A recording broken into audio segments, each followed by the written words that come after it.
Buenos días, bienvenidos a la sesión de hoy. Vamos a dar inicio. Esta mañana, la doctora Farah Al-Shweli, adjunta del Servicio de Cirugía y responsable del área del conocimiento de la cirugía hepatobiliopancreática, y Rodrigo Arellano, residente de segundo año de cirugía también, nos van a hablar sobre el tema avances de la cirugía hepatobiliopancreática.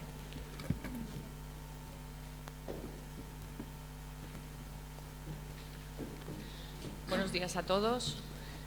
Hoy, en la sesión hospitalaria de hoy, os vamos a hablar de los avances de la cirugía hepatobiliopancreática, el doctor Rodrigo Arellano y Farah Al-Shweli y yo.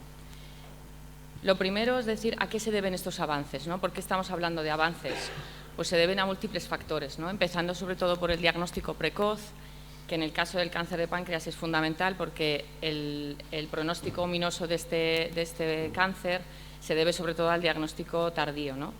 Empezando también por urgencias, la unidad de diagnóstico rápido, seleccionar bien los pacientes que son candidatos a tratamiento quirúrgico curativo o incluso paliativo, optimizar a todos los pacientes, ¿no? Que se hacen todos, pero sobre todo en estos pacientes es fundamental, la consulta de aneras y de endocrinología para optimización de estos pacientes, y luego, por supuesto, que hablaremos de todos estos puntos, planificación de las cirugías, las técnicas, el seguimiento que se hace de forma protocolizada, y luego toda la especialización, desde enfermería a cirugía, anestesia en este tipo de cirugías.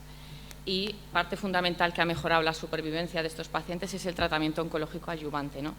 En resumen, el manejo multidisciplinar de estos pacientes es lo que ha hecho posible estos avances. ¿En qué se traducen? Pues más pacientes candidatos a tratamiento curativo, menor morbimortalidad posoperatoria, y eso también significa pues, más supervivencia global y libre de enfermedad. Vamos a dividir la charla en varios apartados. El primero hablaremos de los inicios de la cirugía hepática y pancreática para ver dónde estábamos y dónde estamos en este momento. Hablaremos de cómo han evolucionado las indicaciones de las cirugías, tanto en hígado como páncreas, a lo largo de la historia, de pasar a ser resecables, a ser muchos pacientes resecables, por ejemplo, como es el caso de las metástasis hepáticas, de ver cómo es la cirugía hepatobiliopancreática actual, cómo la hacemos en nuestro hospital, y de hablar un poco del futuro, de qué es lo que nos espera un poquito para avanzar un poquito más. La primera parte le cedo la palabra al doctor Rodrigo Arellano.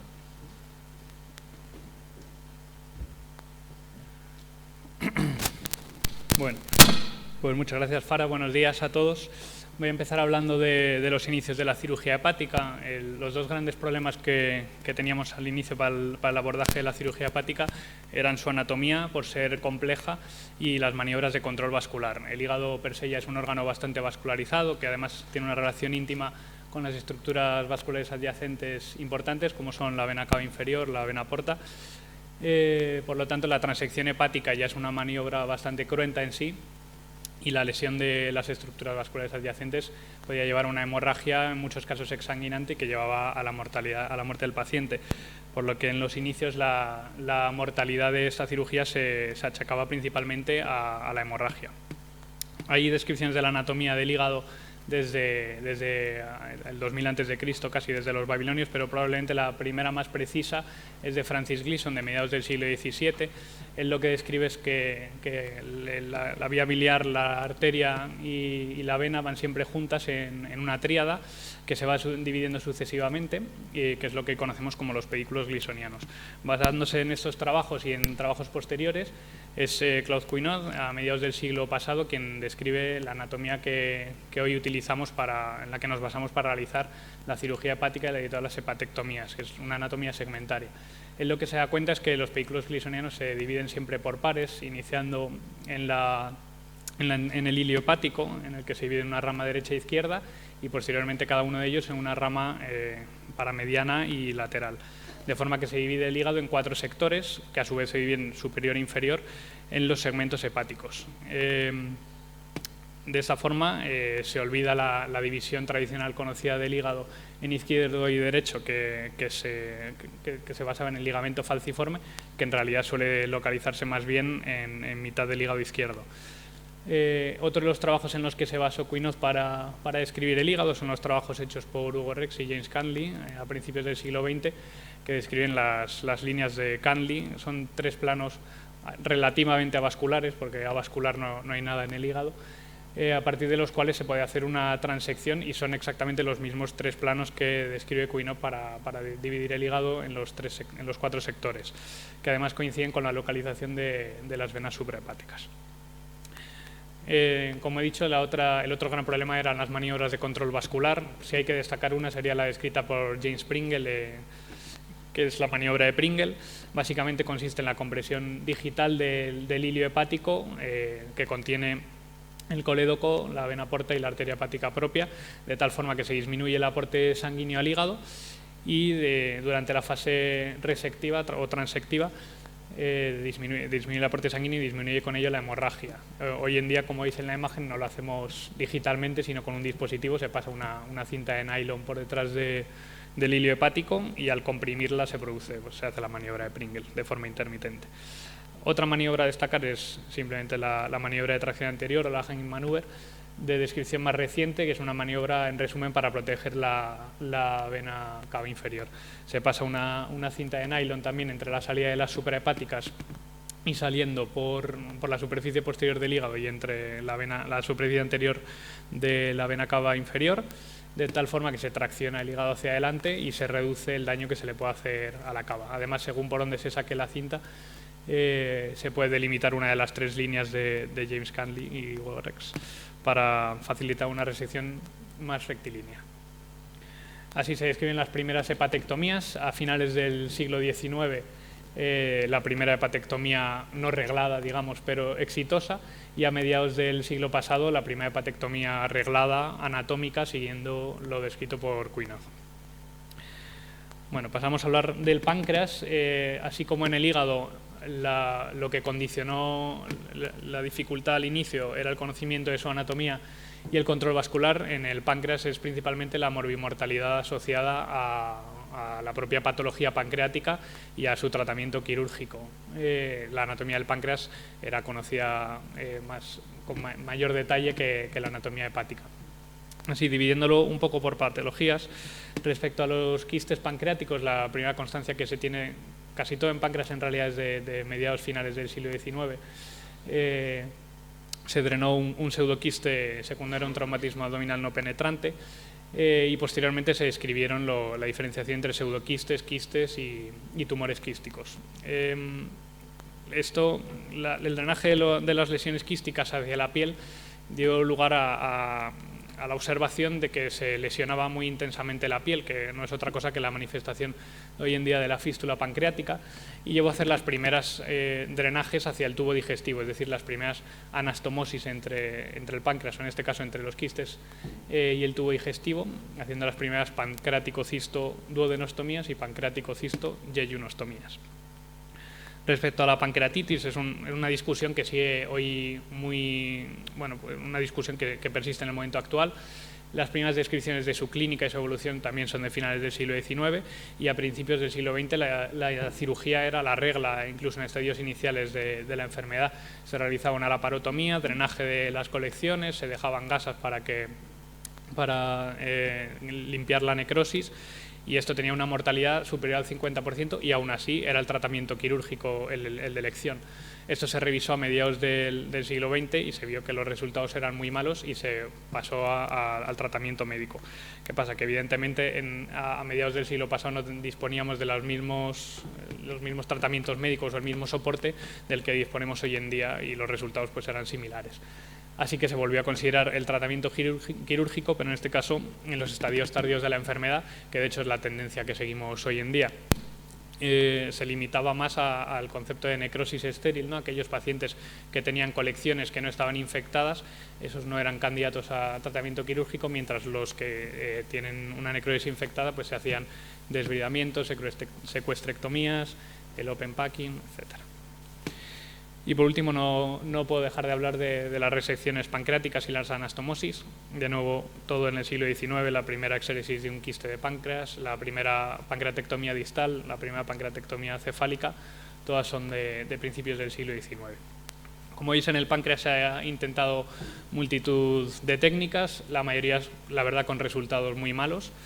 pero hay dos técnicas que sí que han perdurado en el tiempo y que hay que mencionarlas, pues son los pilares de la cirugía pancreática. La primera, la maniobra de Kocher o de Kocher, que consiste en la movilización del duodeno hacia medial y hacia anterior para exponer la cabeza del páncreas y permitir la cirugía sobre la glándula. Y la otra es la técnica de Whipple, la duodenopancreatectomía cefálica, con una resección, con una técnica en dos tiempos, primero una fase resectiva y posteriormente una fase reconstructiva, en la que se realizan anastomosis del páncreas a la vía digestiva y del hígado a la vía digestiva.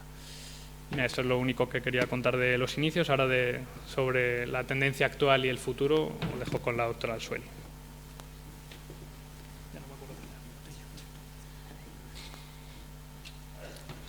Entonces, una vez dicho esto, decimos qué similitudes y qué diferencias, ¿no?, que hemos cambiado, si seguimos empleando las mismas maniobras que ha comentado Rodrigo, la maniobra de Pringle, la técnica Whipple. Todas estas las seguimos empleando, ¿no? Hacemos exactamente lo mismo que los precursores de la cirugía hepática y pancreática. Pues hemos cambiado en todo lo demás, ¿no?, en todo lo que rodea la cirugía y todo lo que hace que esto cambie, ¿no?, que esto mejore, dados los malos resultados previos, ¿no? Empezando por el diagnóstico y el manejo inicial que se hace, ¿no? El diagnóstico precoz de la enfermedad es fundamental. Supone un cambio muy importante en el cáncer de páncreas. Nos sigue pasando cuando vamos a hablar con un paciente que vamos a operar de un cáncer de páncreas, siempre ellos asocian el cáncer de páncreas a la muerte, ¿no? Siempre te dicen que es de los peores y demás, ¿no? Y les tienes que explicar que esto ha cambiado, ¿no? Dependemos de muchos otros factores, no por la palabra cáncer de páncreas significa muerte, ¿no? Dependiendo un poco del estadio en el momento actual del diagnóstico, del tratamiento al que va a ser sometido, depende luego de los márgenes y de todo lo demás, ¿no? Tenemos también ahora técnicas diagnósticas mucho más exactas, ¿no?, que nos permite seleccionar bien los pacientes que van a ser sometidos a tratamiento quirúrgico. Hace años pasaba mucho que tú vas a operar a un paciente y te encontrabas una carcinoma. Es verdad que ahora nos pasa eso con mucha menos frecuencia, ¿no? Tenemos el TAC con fase arterial y fase venosa, porque la causa más importante de resecabilidad de los cánceres de páncreas es la afectación de la arteria y de la vena mesentérica superior.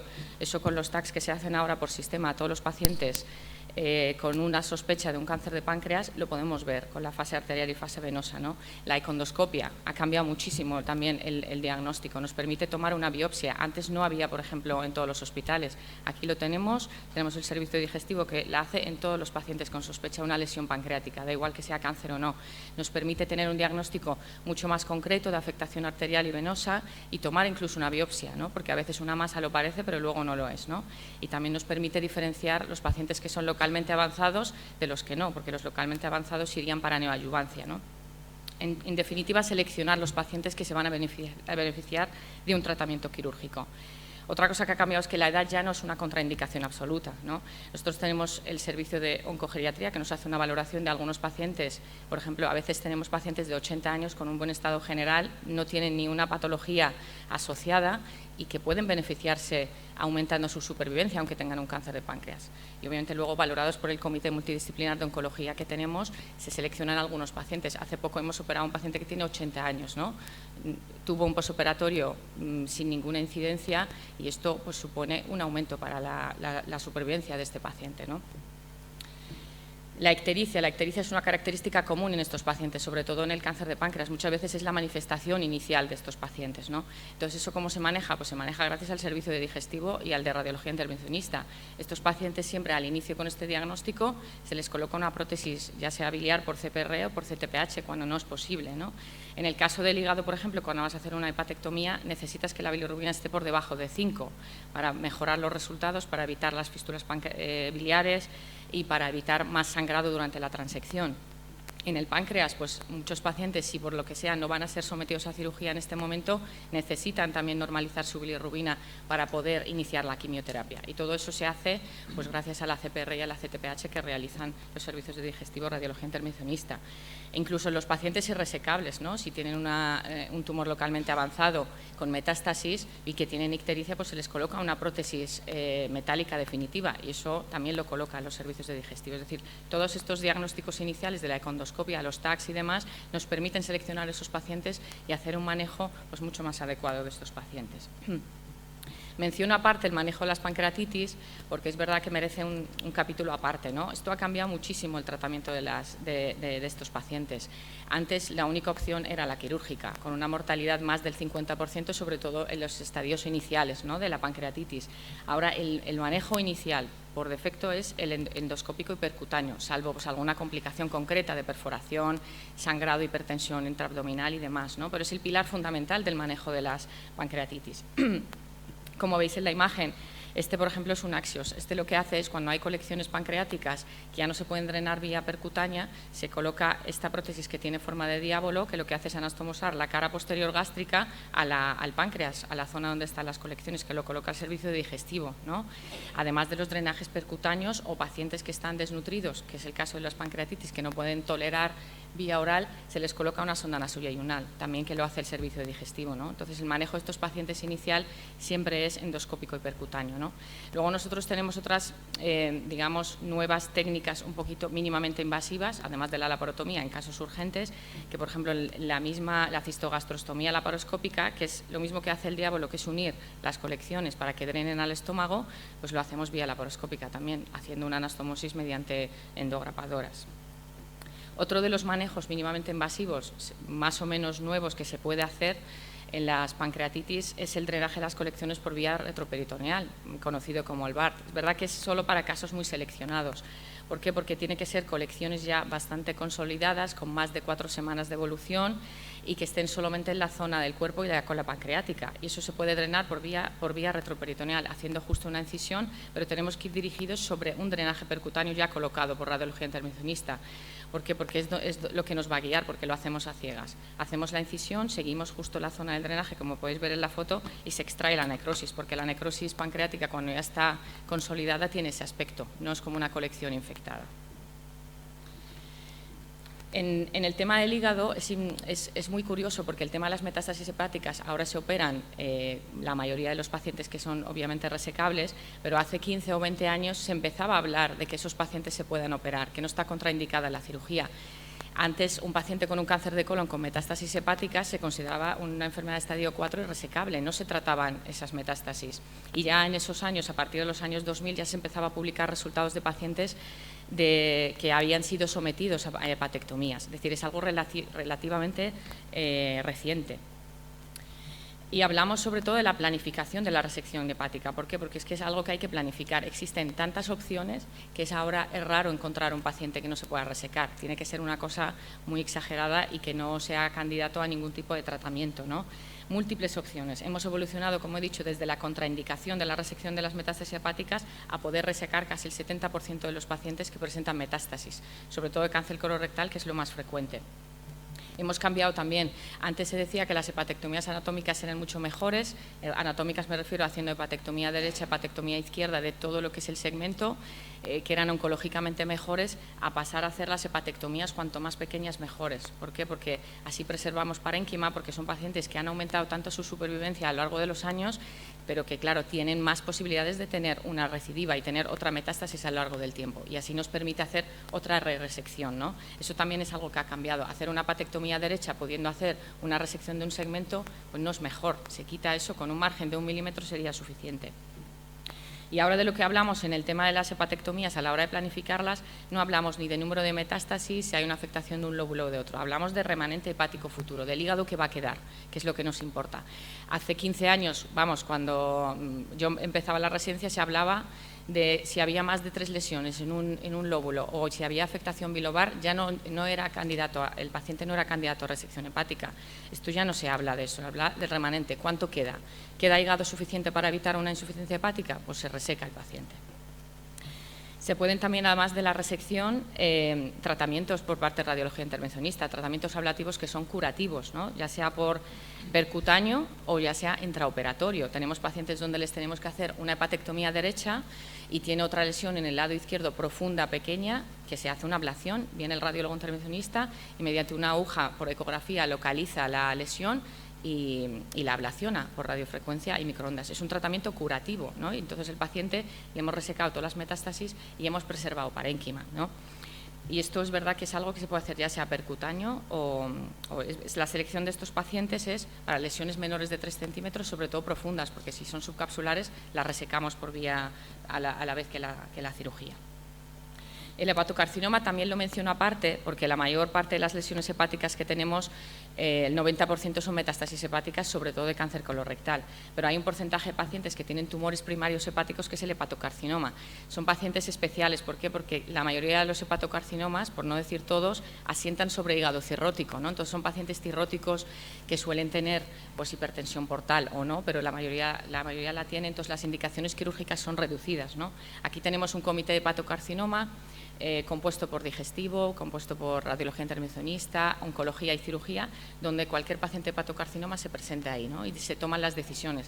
Seguimos el algoritmo diagnóstico terapéutico del BCLC, que es el más empleado en todo el mundo, y se toman decisiones si el paciente va a trasplante, si el paciente se va a operar o incluso terapias puente. Un paciente que sabemos que es candidato a trasplante, pero estimamos que va a estar más de 6 meses en lista de espera, se le hace un tipo de tratamiento, ya sea una ablación de esa lesión o una quimioembolización, que le permita pues, que no progrese la enfermedad y que luego no sea candidato a trasplante hepático. En cuanto una vez que hemos decidido que se va a resecar el paciente, ¿no? Como he dicho, no se habla ya de metástasis bilobares o número de metástasis, tenemos que ver el volumen y cómo sabemos cuánto hígado queda, ¿no? Se pueden hacer volumetrías basadas en las imágenes del TAC y de la resonancia, que nos lo hace radiología intervencionista. Si tenemos dudas de lesiones, por ejemplo, en este caso, ¿no? Se pueden hacer reconstrucciones 3D. Este es un programa que lo tenemos, no es estas imágenes no son, pero que lo tenemos disponible en nuestro sistema informático con la radiología. Tenemos, por ejemplo, un paciente con múltiples lesiones que no sabemos si se puede resecar o no, porque depende un poco si está en contacto con la porta, con la arteria y demás. Pues se pueden hacer reconstrucciones en 3 dimensiones por ver un poco si está, por ejemplo, lesión está en contacto con una vena que nos imposibilite la resección, ¿no? Tenemos a nuestro alcance todo esto para saber y planificar la cirugía y llegar al momento quirúrgico y saber exactamente lo que vamos a hacer. El hígado posee una característica única, que es la regeneración. Si nosotros hemos hecho todo esto de lo demás, la volumetría, y no tenemos volumen hepático suficiente, pues podemos conseguirlo haciendo que el hígado se regenere, ¿no? Consiguiendo una hipertrofia. ¿Cómo se hace? Pues ocluyendo el flujo de la porta. Tenemos una porta derecha o una izquierda, pues tenemos que ocluir la porta del lado tumoral. Y eso se puede hacer pues, mediante una embolización percutánea que se hace por parte de radiología intervencionista, por ejemplo, es decir, vía percutáneo, se emboliza y se espera 3-4 semanas, se hace otro TAC y veremos la hipertrofia del lado que vamos a dejar, digamos, ¿no? Existen técnicas quirúrgicas de regeneración, como el ALPS, es la técnica que asocia ligadura directamente quirúrgica, o sea, con cirugía abierta, ligar la porta del lado tumoral y hacer una transección, dejar el hígado partido, ¿no? El tema es que el lado que es hipertrofia, si tiene una metástasis, la tenemos que resecar. ¿Por qué? Porque si no, esta misma metástasis también se va a aumentar de tamaño y eso va a causar pues, una progresión de la enfermedad, ¿no? Esta técnica tiene muy pocas indicaciones por su alta morbimortalidad y pensar que este es el primer tiempo para que se hipertrofie. Nos quedaría la segunda cirugía, que es la de la hepatectomía, y solo en el primer tiempo ya hay una mortalidad de más del 50%, ¿no? Por ese motivo se han desarrollado otras técnicas de regeneración hepática simulando el ALPS, pero digamos mucho menos agresivas, que se llaman los mini ALPS, ¿no? Ya sean abiertos o laparoscópicos. Como podéis ver en esta imagen, lo que se hace, por ejemplo, en el mini ALPS laparoscópico es por vía abierta, lo que se hace es una embolización. En vez de la ligadura directa, como se hacía en el ALPS clásico, lo que se hace no es una embolización a través de la vena mesentérica a la porta y se introduce material de embolización. Y la transección hepática es mucho más pequeña, no necesita ser completa, ¿no? Y lo mismo se ha desarrollado pues, totalmente laparoscópico, exactamente lo mismo, pero por vía laparoscópica. Y eso es verdad que lo mismo, las indicaciones son limitadas, pero disminuye mucho la mortalidad de estos pacientes, ¿no? Con la primera cirugía. Vuelvo un poco en la de atrás porque, claro, dices, vale, hemos hecho todo esto, ¿cómo sabemos que se puede resecar? No hay un porcentaje de volumen hepático residual que tiene que quedar, pero hay más o menos una cosa aproximada. Si el paciente es cirrótico, es decir, si el paciente tiene un hepatocarcinoma o tiene unas metástasis hepáticas, pero sobre un hígado cirrótico, nos tiene que quedar más del 50% del volumen hepático total. Menos de eso, el paciente va a hacer una insuficiencia hepática, ¿no? En caso de hígados sanos, con un tercio del volumen hepático, entre 27 y 33%, se puede hacer una hepatectomía con seguridad de que el paciente pues, no tenga la insuficiencia hepática. Y luego ya, pues una vez conseguido todo eso y tomando la decisión de la hepatectomía, se pueden hacer todas las versiones posibles de hepatectomía. Se puede hacer una resección hepática derecha ampliada, una izquierda ampliada, resecar 2 segmentos, una hepatectomía central. Podemos hacer lo que nosotros queramos si el hígado que queda es suficiente y tiene su vascularización, ya sea a nivel de arteria y a nivel de porta. Y como digo, lo podemos hacer combinado con ablación, microondas o radiofrecuencia durante la cirugía, que eso hemos hecho varios casos con muy buenos resultados. La ecografía intraoperatoria es un instrumento importante también, que no es que sea nuevo, pero introducirlo en el quirófano de forma intraoperatoria sí que ha cambiado mucho. ¿Por qué? Porque es una prueba de alta sensibilidad, se hace directamente sobre el hígado, incluso casi más que la resonancia. Descarta la presencia de otras lesiones. A veces cuando tenemos dudas o tenemos un paciente con múltiples lesiones hepáticas, algunas quísticas, algunas metastásicas, y tenemos algunas muy pequeñas dudosas, pues con la ecografía, tanto realizada por radiólogos, se puede hacer. Y si incluso tenemos dudas, se puede hacer una biopsia y se sale de dudas para ver un poco si esa lesión hay que resecarla o no. Y también, sobre todo, para localizar lesiones, que nosotros muchas veces en lesiones profundas que hemos decidido hacer una resección hepática no las vemos, ¿no? Y por asegurar un margen libre y que esa lesión esté en la pieza, se localiza por ecografía intraoperatoria. Y llegado el momento de la intervención quirúrgica, es importante decir que la cirugía en sí, la intervención quirúrgica, los cirujanos no somos los más importantes, somos importantes, pero dependemos de todos los demás factores, ¿no? La preparación anestésica, son pacientes con alto riesgo de sangrado intraoperatorio, de lesión de estructuras vasculares, porque es que están muy cerca, estamos todo el rato lidiando con estas estructuras, tanto en el hígado como el páncreas. La preparación anestésica que se hace en estos pacientes es diferente que la que se hace en una apendicectomía. Y, por supuesto, el personal de enfermería es fundamental, ¿no? Son cirugías muy específicas, con un material muy específico, en situaciones que requieren una actuación rápida, ¿no? Y eso es verdad que para nosotros es fundamental a la hora de la cirugía, con un material específico, sobre todo en la cirugía hepática, que es lo que ha cambiado para disminuir el sangrado intraoperatorio. Y todo eso requiere una formación específica que el equipo de enfermería lo tiene que tener y lo tiene. Sobre todo mencionar estos dos, ha cambiado mucho estos dos aparatos, digamos, que han revolucionado un poco las cirugías hepáticas. ¿Por qué? Porque el problema de las cirugías hepáticas, como ha comentado antes Rodrigo, es el sangrado, ¿no? O sea, un paciente con una hepatectomía siempre va a perder mucho, y eso, pérdidas hemáticas me refiero, y eso afecta de forma directa a la morbimortalidad de estos pacientes. La mortalidad de las cirugías hepáticas depende mucho de eso, ¿no? Entonces, este material es imprescindible para este tipo de cirugías, ¿no? Y como he comentado antes, requiere una formación específica de cómo montarlo, de cómo utilizarlo, y eso nuestro equipo de enfermería lo tiene, ¿no?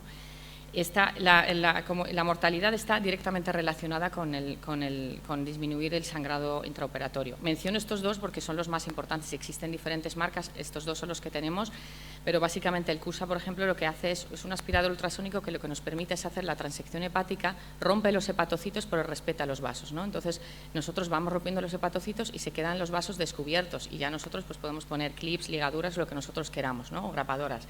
Pero esa es la gracia de este aparato, ¿no? Que rompe los hepatocitos pero respeta los vasos. Y luego tenemos el Aquamantis, que es un sellador bipolar, es como si fuera un coagulador, pero que combina radiofrecuencia y solución y suero fisiológico a alta temperatura, y lo que hace es directamente coagular toda la superficie de transección hepática, ¿no? Algo a veces difícil de controlar pues con las maniobras estándar que hacemos en otro tipo de cirugías. Simplemente os pongo estas fotos porque son chulas y porque son facilitadas por el Servicio de Anatomía Patológica, que ahora os hablo de la anatomía patológica intraoperatoria, ¿no? De piezas quirúrgicas de las cirugías que hacemos aquí. La primera es de un adenocarcinoma de cabeza pancreática. La segunda es de un quiste mucinoso del cuerpo pancreático, que es verdad que se ve que no contacta con el conducto de Wirsung, pero que tiene una dilatación total por fuera del cuerpo pancreático. Y la tercera es de múltiples lesiones hepáticas, metástasis hepáticas con una resección hepática en cuña.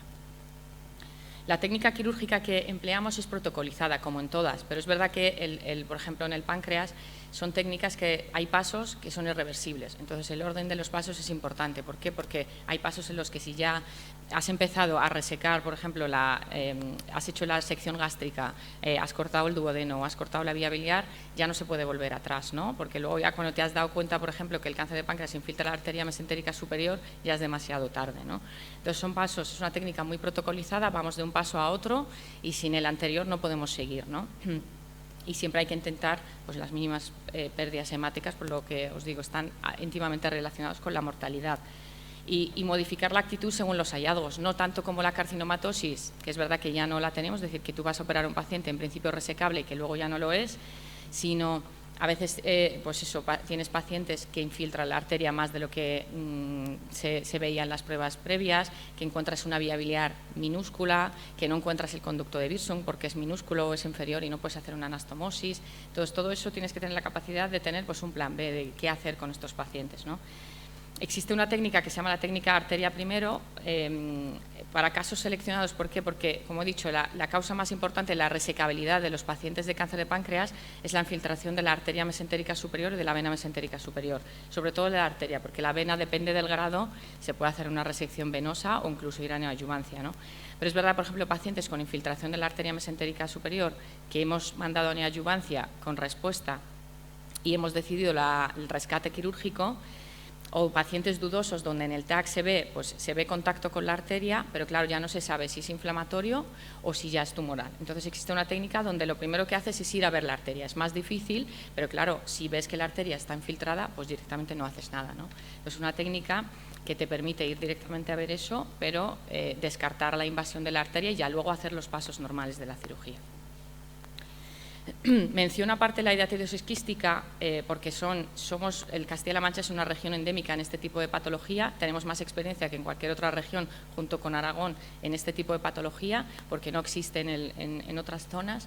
Son cirugías complejas donde a veces tenemos, como estos casos, son casos de aquí.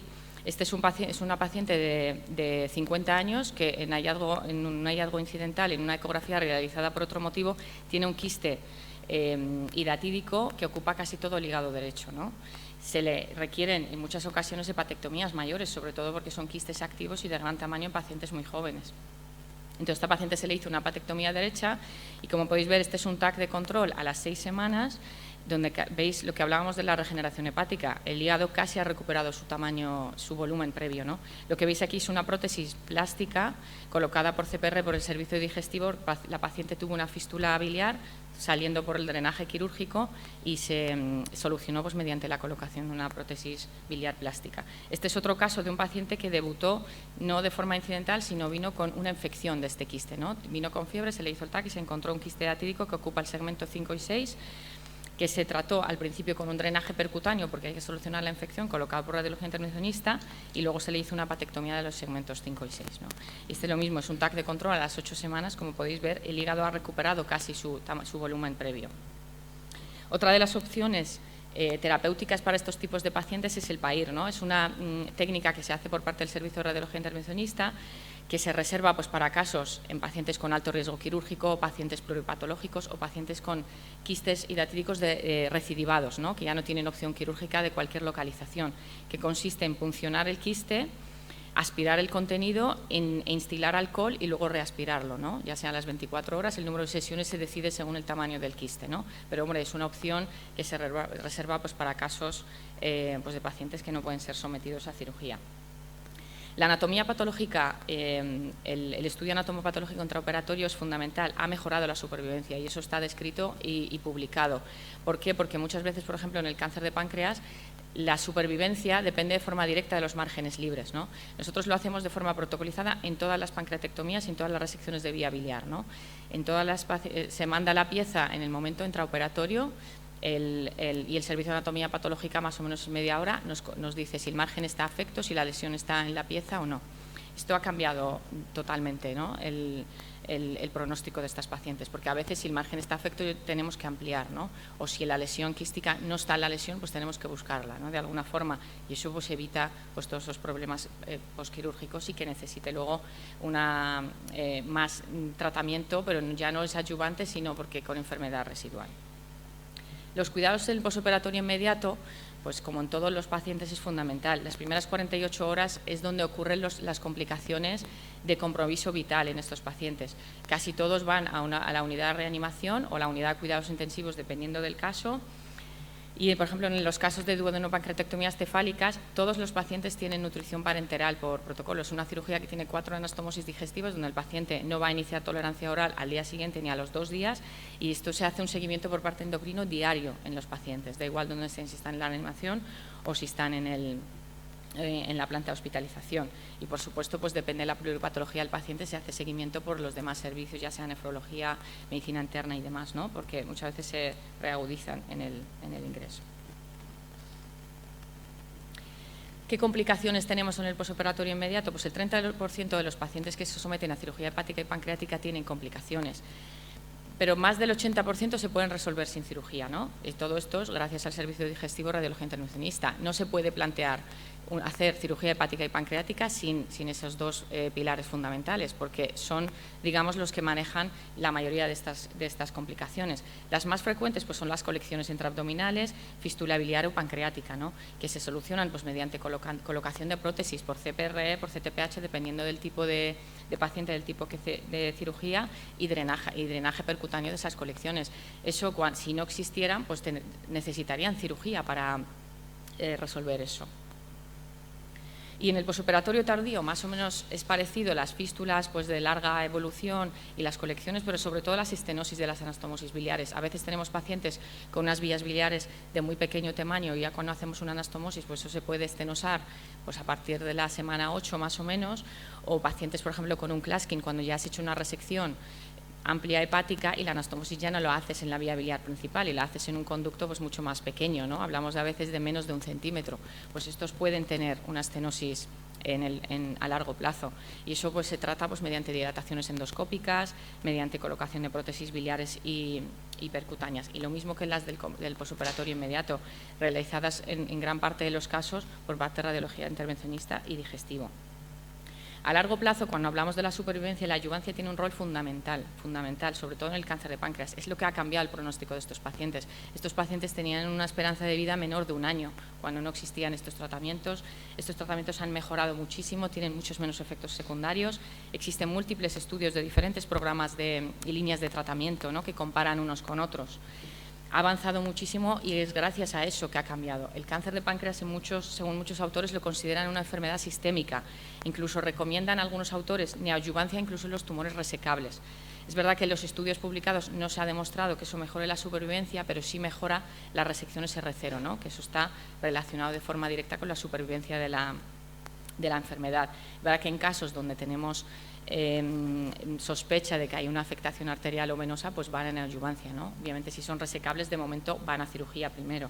Existen también unas nuevas clasificaciones de los cánceres de páncreas, además de dividirlos en resecables, borderline, localmente avanzados, quieren incluir otros factores, no solamente los anatómicos de afectación de la arteria y de la vena mesentérica superior, sino que los llama la definición biológica, ¿no? Tiene en cuenta si hay afectación ganglionar, biopsiada o por PET, es decir, con una captación patológica, o con un CA19-9 por encima de 500, ¿no? Los quieren incluir como factores que influyen en si es localmente avanzado o no, aunque no haya afectación de la arteria y de la vena, ¿no? por el contexto sistémico de esta enfermedad. La experiencia en este hospital, desde el 1 de septiembre del 2020 hasta el 1 de marzo del 2023, se han realizado 45 hepatectomías, incluyendo todas las mayores, menores, abiertas laparoscópicas de diferentes etiologías. Se han realizado 33 duodenopancreatectomías cefálicas, también por diferentes etiologías, 15 pancreatectomías corporocaudales y distales, y luego, entre otros, 13 pacientes, pues patologías diferentes, exploración de la vía biliar por colecolitiasis no resuelta por CPRE, fenestración laparoscópica de quistes hepáticos sintomáticos, cirugía de derivación biliar o entérica, ya sean casos de cáncer de páncreas, por ejemplo, resecable o pancreatitis agudas. La mortalidad registrada es inferior al 3%, con una morbilidad, como la que hemos comentado antes, del 30% más o menos de todos los pacientes, recogidos en todos los pacientes según la clasificación de Clavien, siendo la 2 y la 3A las más frecuentes, que son las que se resuelven mediante vía endoscópica y percutánea. Estos datos de mortalidad son más o menos los recomendados por las sociedades científicas y los centros de referencia de cirugía hepática y pancreática. Para hablar un poco del futuro, sobre todo es predecir qué es lo que va a pasar, ¿no? El diagnóstico precoz de los pacientes. Existen ahora algunos programas informáticos que utilizan las imágenes, ya sean TAC y resonancia de alta resolución, para predecir, por ejemplo, el riesgo de desarrollar metástasis hepáticas metacrónicas, ¿no? Según hallazgos en el TAC. Y eso pues, nos permite adelantarnos o intensificar un tratamiento o un seguimiento en el posoperatorio, ¿no? También existen algunos casos para predecir la supervivencia. Es un programa informático que lo mismo, que hace un análisis cuantitativo del tumor, es decir, la actividad tumoral en pacientes con colangiocarcinomas que no han sido candidatos a cirugía y que se han hecho quimioembolización como tratamiento paliativo, pero lo que hace es analizar cuantitativamente el tumor, ¿vale? Es decir, eso todo depende pues, de las pruebas diagnósticas. Y, por supuesto, mencionar la cirugía robótica, ¿verdad? Que es difícil que se pueda equiparar a la cirugía laparoscópica por la curva de aprendizaje y por los costes que supone, ¿no? Pero es verdad que se puede reservar para casos seleccionados en estos pacientes. Para terminar, solo decir que es verdad que la cirugía es el único tratamiento curativo, que nosotros podemos ser muy buenos, pero juntos seremos mucho mejores. Muchas gracias.